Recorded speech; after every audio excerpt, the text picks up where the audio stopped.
Hello, strikers. And now we kick off match day number 2 for La Liga. A perfect way to start the weekend. Real Betis hosted Alaves in a match that was, well, let's just say it wasn't a goal fest. It took some serious patience, but Betis finally got on the board thanks to Giovanni Lo Celso. He found the net after a chaotic scramble in the box, proving that sometimes you just have to be in the right place at the right time. From there, it was a 1-0 nail-biter. Alaves played hard, but Betis' defense was a brick wall. The final whistle blew, and Betis earned their first win of the season. They weren't flashy, but hey, a win's a win. In our next game, we have Mallorca versus Celta de Vigo. This game was a bit like a tense family dinner, where nobody wanted to be the first to start a fight. It was a proper defensive standoff for most of the match, with both teams more interested in not losing than actually winning.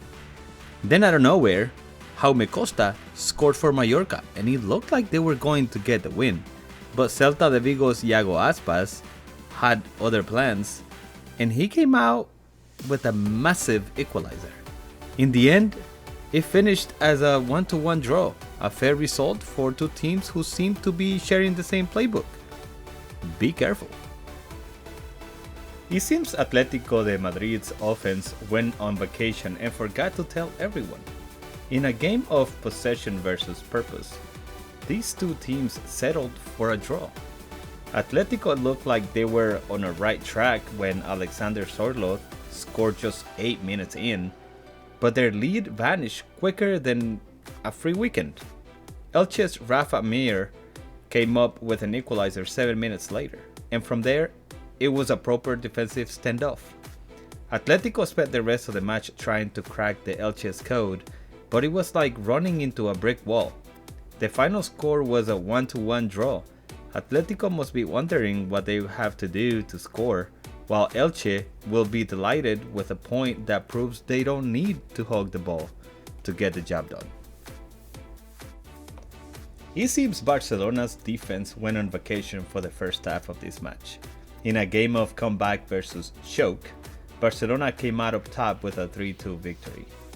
Levante held a stunning 2-0 lead at halftime, with goals from Ivan Romero and Jose Luis Morales, but apparently Barcelona forgot to tell them that the game had to end like that. Barcelona, on the other hand, made their second half chances count. Pedri and Ferran Torres scored the equalizing goals, and the winning goal came from a late own goal from Levante's Unai Eljezabal. Levante tried to hold on for a stunning victory, but Barcelona's offense was as relentless as a toddler asking for a cookie. The final score was Barcelona 3, Levante 2. Barcelona must be wondering what they have to do to not go down by 2 goals in the first half, while Levante, they will feel pretty okay, and this kind of proves that they can play with the big dogs. What a wild start. Valencia's away trip to Pamplona turned into a defensive masterclass, for Osasuna, that is. Osasuna's Ante Budimir was feeling generous, giving his team a 1-0 lead just 9 minutes in. Not to be outdone, Valencia's captain, Jose Gaya, decided to make his own headlines, getting a straight red card in the 22nd minute. Apparently, he was in a rush to get an early shower. With Valencia down to 10 men for most of the game, their plan to score became less of a strategy and more of a wishful prayer. Osasuna, on the other hand, made the most of their men advantage, controlling 56% of the possession of the ball and taking a whooping 16 shots on Valencia's 4. They even managed to put 4 shots on target, while Valencia could only muster 1. The final whistle blew, and El Sadar with Osasuna taking a 1-0 victory. Valencia will be left wondering how they can score a goal while Osasuna can celebrate a win that proves you don't need all 11 players on the field to win.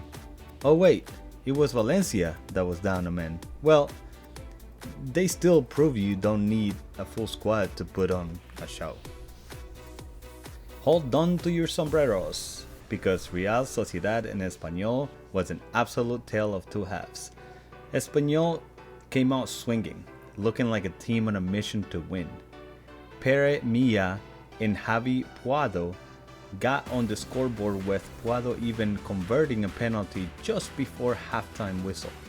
At the break, Espanyol was comfortably up 2-0.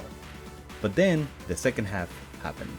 Real Sociedad, with 62% of the ball for the match, clearly had a pep talk that involved caffeine and maybe a few choice words.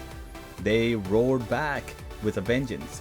Ander Varenexia scored in the 61st minute, and then substitute Ori Oscarsson tied up in the 69th minute. It was a comeback so swift, Espanyol probably thought they were caught in a time warp. In the end, it was a 2-2 draw. Espanyol must be feeling like they let a sure win slip through their fingers, which they really did, while Real Sociedad will be celebrating a point that feels like 3. It was a game of possession versus purpose, and in the end, both teams got a piece of the pie. It sure looks like Girona forgot to show up for this one. In a match that was more of a training session than a competitive game, Villarreal absolutely steamrolled Girona with a dominant 5-0 victory at the Estadio de la Cerámica. The Yellow Submarine was on a mission, with Nicolás Pepe and Rafa Marin each grabbing a goal, but the real star of the show was Tajon Buchanan, who apparently ate his Wheaties and scored a magnificent hat-trick. Girona's defense was about as effective as a screen door on a submarine, and they barely troubled the Villarreal goal, only managing 4 shots and 1 on target, compared to Villarreal's 16 total shots and 7 on target. The final whistle blew with the score locked at 5-0, proving that sometimes football is just plain unfair. Villarreal will be celebrating a win that puts them at the top of the table, while Girona will be looking for a new defensive strategy, a new goalkeeper, and maybe a hug. In a classic David versus Goliath story, it turns out Goliath had a weapon named Kylian Mbappe. Real Madrid comfortably defeated newly promoted Real Oviedo 3-0, but it wasn't a complete cakewalk. Real Oviedo's defense held strong for a good portion of the game, looking as solid as a well-built brick wall, or at least a very determined one. That is until the 37th minute, when Mbappe found the net.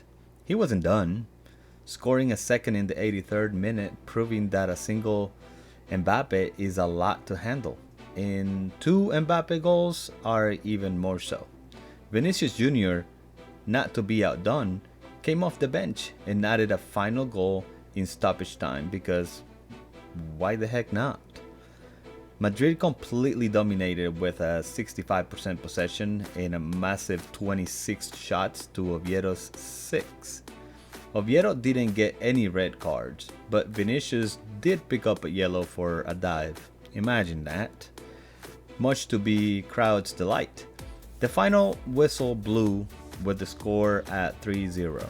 Real Madrid looks scary good, and Real Oviedo can at least say they held off the inevitable for a good bit of time.